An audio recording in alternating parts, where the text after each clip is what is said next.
And we are back. It's time once again to take a trip into the world of esports, gaming, and the games. This is the Afrogamer Show, and it's great to be back bringing this to you right here on AfroSport TV. My name is Shayo, I'm your host, and it promises to be an exciting episode, especially with the quality of the content you're about to enjoy on the show this beautiful, beautiful day. Trust me, this is some interesting stuff that you would be asking yourself, are these things really happening in the world of esports? Yes, we've got it all loaded on this edition of the program from the north to the east, west and south of Africa, and indeed beyond Africa. We've got the juiciest stories to serve you on the show. This is the Afrogamer Show. We'll take a short break. When we get back, it's straight into the segment known as In the News. We've got some loaded information in there. You don't want to miss it.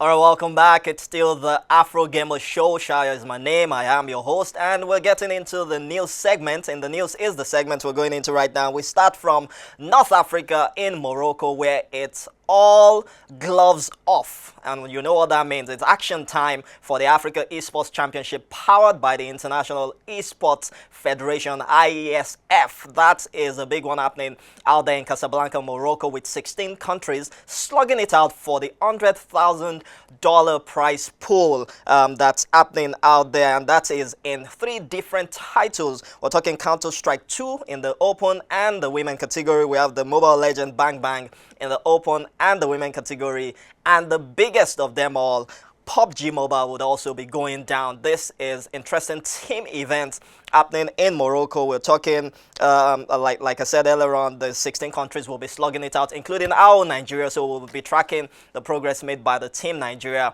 out there, who would be representing us. The grand finals, it starts on the 16th of August with the opening ceremony, and it all comes to a close with the grand finals on the 21st of August, as well as the closing ceremony on that same day. That is talking about the Africa Esports Championships happening in Casablanca, Morocco. We're looking forward to that. We definitely would be looking and rooting for the team representing Nigeria across the different titles at this tournament. Let's move away from that and give you updates as regards the Esports Mediterranean Games. We spoke about that on the very first edition of this show, and yes, it's all come to an end, and one African country, don't forget it was 16 countries from Europe, Asia and Africa participating in that, 4 countries from Africa, but one of them stood out, especially in the eFootball title, and we're talking about Morocco. Morocco actually dominated the eFootball title at the Esports Mediterranean Games. We had Mehdi Taghi, that's his name, and I'm sure you'll see his picture on the screen right now.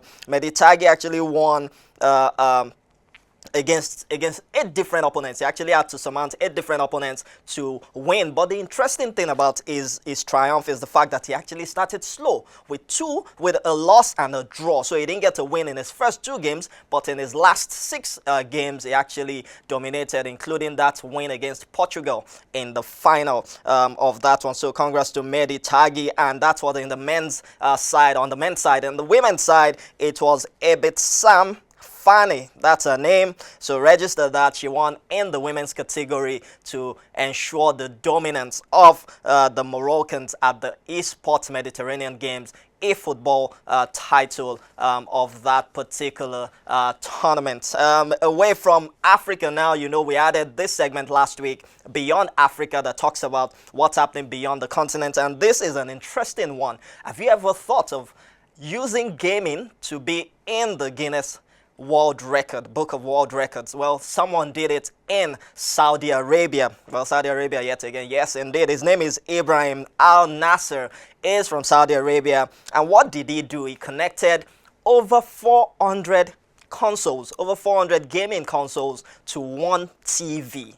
How he did it, what he did, and all the mechanics around it is what we'll show you right now on the show. Let's take that one. Ibrahim Al Nasser, the Guinness World Record holder for the highest number of consoles connected to one TV, and we'll be right back with more on the Beyond Africa segment. I have so many video game consoles. After a while, I noticed that I have a big stock of gaming consoles that I couldn't play. The TV ports are limited, and if I want to play, either I unplug the existing consoles or I will keep everything and add more switchers and, of course, more converters as well. By adding more switchers, the idea came to my mind. I will connect all the gaming consoles I have to the TV. Then I'll contact Guinness World Records, as this project looks unique. Includes hundreds of video game consoles, all different than each other. So I can play home video game consoles, computers, plug and play, and so on. And all of these consoles require a special setup and cable management as well. This is the main area. The main HDMI switcher, 16-in-1, RCA switcher. If I want to select any gaming console, everything here in the Excel sheet, you can see. This is main, this is HDMI, B, C, D, and so on. This is the RCA. I have everything here, okay? Once I turn on the 360, it will come directly. All the consoles the same, everything. Xbox Series, even PlayStation 5. You can see here Nintendo Switch, the OLED model, the latest. Nintendo Wii U, Nintendo 64. I use a converter here.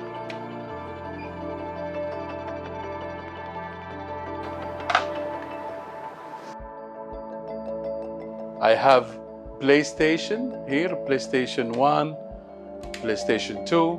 So PlayStation 1, it's RCA number 2, and it is number 1, power. Another one, RCA number 3, which is Neo Geo here, Neo Geo. Super Nintendo is number 7 here, power on. For me, the best gaming console of all time, number 1, always, forever.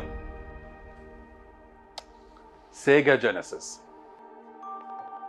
If I want to reach 444, I need to use the whole room. So I have different areas for minis. Each one include 8 games, 8, for computers, consoleized arcades, Hyper Neo Geo 64, plug and play, HDMI sticks, and so on. A very important thing, if you notice here, the cables almost hidden. I used all the tools available in the market, everything available in order to organize the cables. Also to have a setup, it's not only to play, it's like a museum. And that's why this setup and this record took too much time from me. I'm so happy and proud that I'm officially a Guinness World Record holder for the most gaming consoles connected to a single TV. 444 gaming consoles. All different than each other, all playable. Thank you very much, and I'll be back.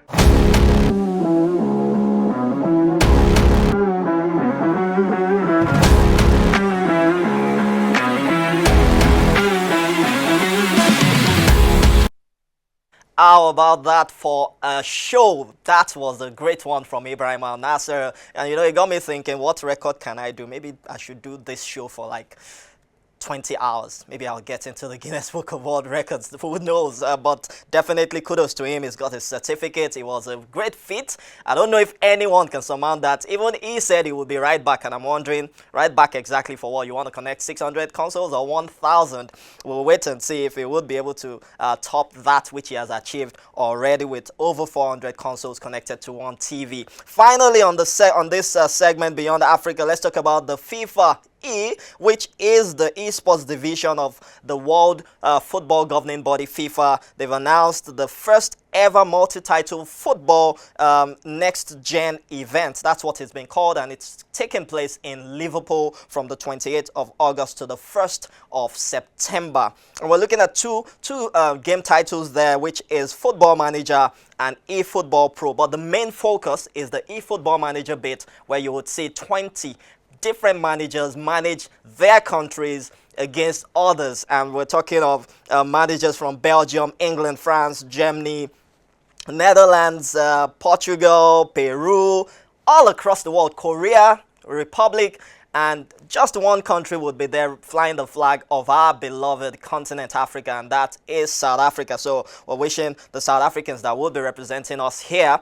the very best. And aside that, we'll see eFootball Pro Evolution Soccer also happening on the mobile title, and that is a local activation within the Liverpool metropolis. Visit Liverpool Tourism is actually supporting this one, and kudos to them for this, and kudos to FIFA who are trying to bounce back. Don't forget, they used to have that partnership with EA Sports, but now they need to bounce back and get their groove on, and it's good to see innovation coming into place with this decision to go with the Football Manager and eFootball Pro Evolution Soccer.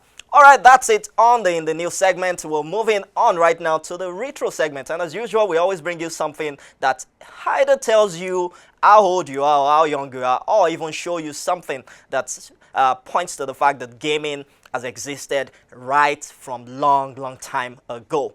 This time on the show, we will be showing you this gaming console, which was a game changer, I must say, and it brought back lots of memories when we saw this one. It's a PlayStation Classic, and the many challenges you have to go through before you get to enjoy a game on it. Let's enjoy this on the retro segment of the Afrogamer Show.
We got the spirit to win. That was stunning! The shot. Maybe a corner kick.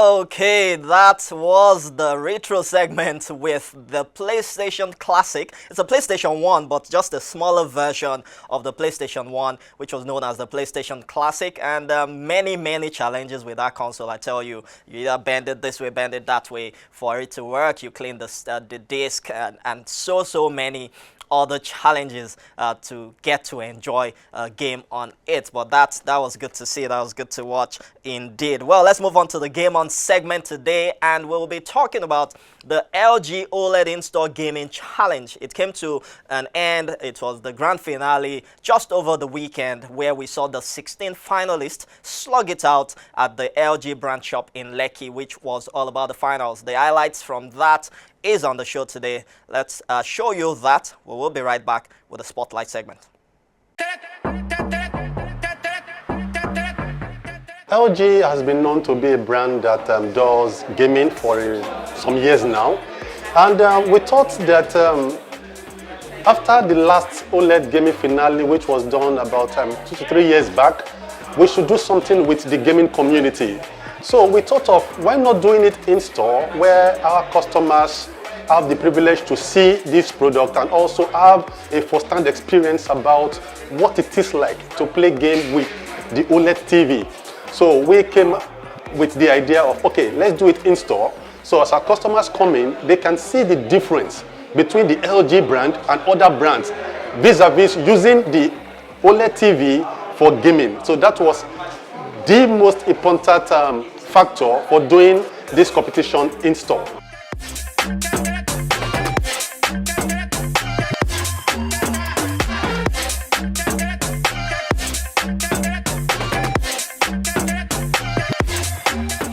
The gaming has been really smooth, and the graphics are really nice. I feel ecstatic, right? I get to play some really good FIFA players, right? So, you know, when you are in your own circle and you are the king, you don't get to play other people that are better than you are.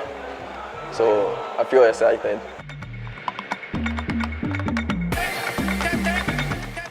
If I win the final, it will be my very, it's like my happiest day.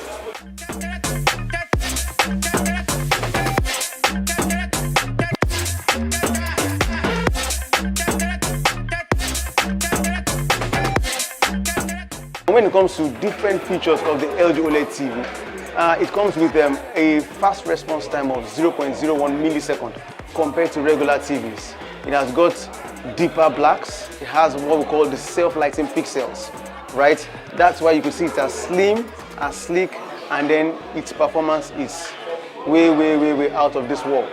So we decided to come up with this competition to ensure that we engage numerous youths, right? And then also creating a platform for youth empowerment.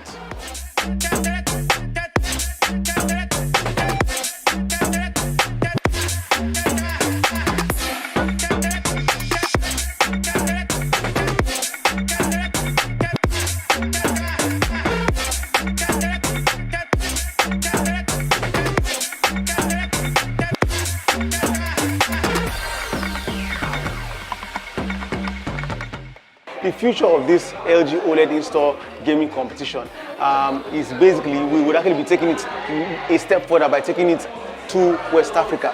When I mean West Africa, we have LG is present across over 25 West African countries, and we'll likely be having this same tournament across 5 different countries, namely Ivory Coast, Cameroon, DR Congo, we have Ghana, and then we have, last but not the least, Senegal.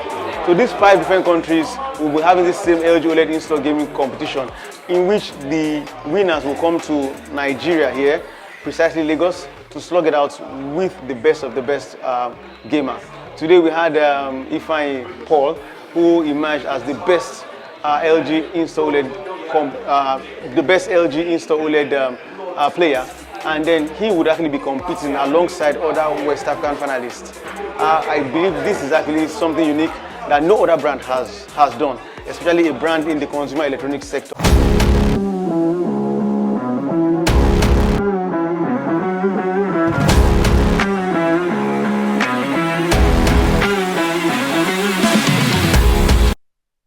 Alright, welcome back. It's still the Afrogamer show, and yes, exciting action. There's 16 gamers all slugging it out, but it all fell to Ibrahim. That is his name. Byod is his gamer tag. He is the champion who took home the LG 55-inch OLED TV. Trust me, it's not a cheap TV, and it's also a fantastic TV for him to play games on and definitely watch movies and do some other things with that particular TV. Kudos to Flick, who came up in 2nd position, and of course Afolari Teluo was in 3rd position. They also got the prizes amongst other prizes in terms of brand merchandise that went to most of the other gamers and participants at that finals. We're looking forward. One thing that excited me most was when the senior marketing manager for West Africa, Paul Mba, said that this would not end with just this execution. They're taking it to other countries and then bringing them here to play the grand finals. You definitely know that the Afrogamer show would be there to cover it all, tell you more about it, and showcase the talents that are being onboarded on the African scene when you talk about esports on the continent. Well, on the Sports Like segment, Who else do we want to celebrate than the man who just became a champion? And we're talking Ibrahim. Let's look at what he had to say at the LG OLED Instore Gaming Challenge, and also look at what his plans are for himself and the future of the game that he loves so much, EFC 24. The gaming has been really smooth, and the graphics are really nice.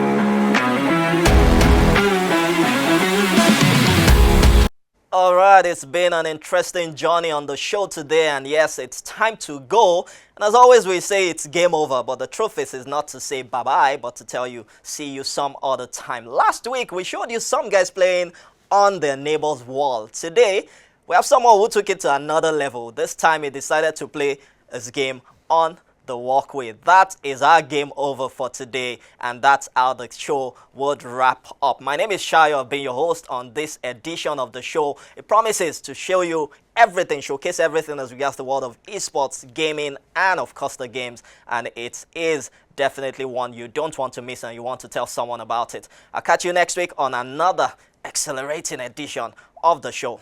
Bye for now. There's a guy just playing Elden Ring on the sidewalk. Kind of cool. Huh.